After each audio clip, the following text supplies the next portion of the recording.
Assalamualaikum warahmatullahi wabarakatuh. Saya Farah Diba dari Agribisnis B, NIM 60, Fakultas Pertanian, Universitas Muhammadiyah Jember. Di mata kuliah koperasi ini, saya akan membahas tentang kelembagaan permodalan. Yang pertama yaitu tentang peran kelembagaan. Peranan kelembagaan dalam sistem agribisnis sangat menentukan keberhasilan pembangunan pertanian di masa depan.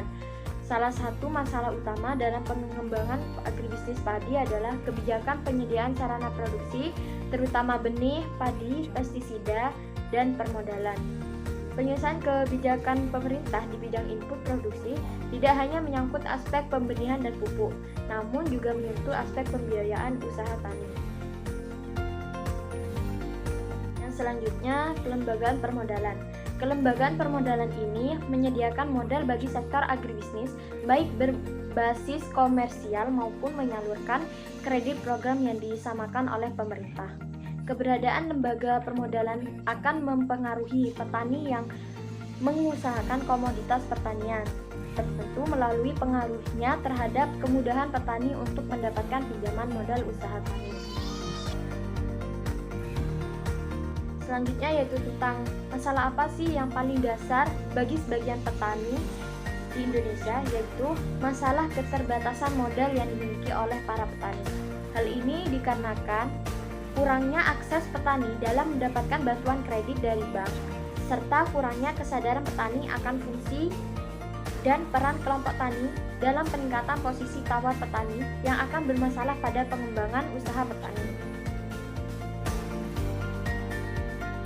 Peminjaman modal usaha tani yang dilakukan petani ditujukan untuk pembelian pupuk kimia, kebutuhan benih atau bibit, biaya tenaga kerja, dan pembelian obat-obatan.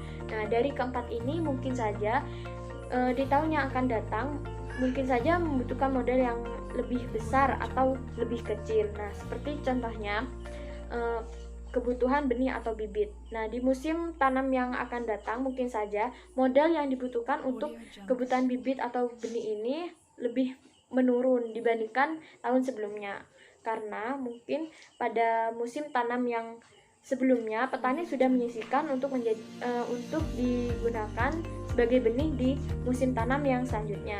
Tetapi untuk pembelian obat-obatan ini mungkin saja kebutuhan modal yang dibutuhkan untuk membeli obat-obatan ini lebih besar di tahun yang akan datang, karena kita tidak bisa memprediksi hama dan penyakit yang akan menyerang tumbuhan padi itu, bisa saja lebih besar atau lebih kecil. Selanjutnya, bagaimana sih solusinya? Nah, di sini ada dua solusi. Yang pertama, dengan peluncuran dana PUAP atau pengembangan usaha agribisnis pedesaan. Pelaksanaan PUAP diharapkan dapat menjadi jalan tumbuh dan berkembangnya lembaga keuangan mikro agribisnis atau LKMA yang dimiliki dan dikelola oleh Gapoktan di pedesaan. LKM merupakan unit usaha Gapoktan yang fungsi utamanya adalah mendorong kegiatan menabung dan fasilitas pembiayaan atau permodalan usaha kelompok tani atau petani anggota. Selanjutnya yaitu yang nomor 2, salah satu lembaga pembiayaan dalam usaha tani adalah kredit usaha tani atau KUT.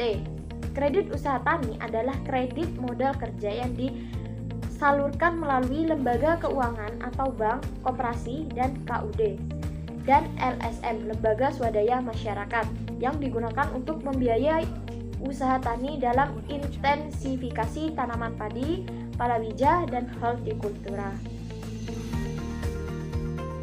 Dengan diluncurkannya dana PUAP ini diharapkan para petani dapat dengan mudah melaksanakan kegiatan pertanian sebagaimana mestinya tanpa adanya hambatan modal. Selain itu, dengan adanya dana PUAP ini diharapkan kesejahteraan petani semakin meningkat serta menjadikan dana bantuan dari pemerintah ini dikembangkan dan menjadi dampak yang positif bagi masyarakat dan usaha tani yang maju.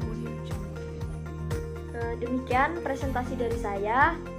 Mohon maaf apabila ada salah kata. Wassalamualaikum warahmatullahi wabarakatuh.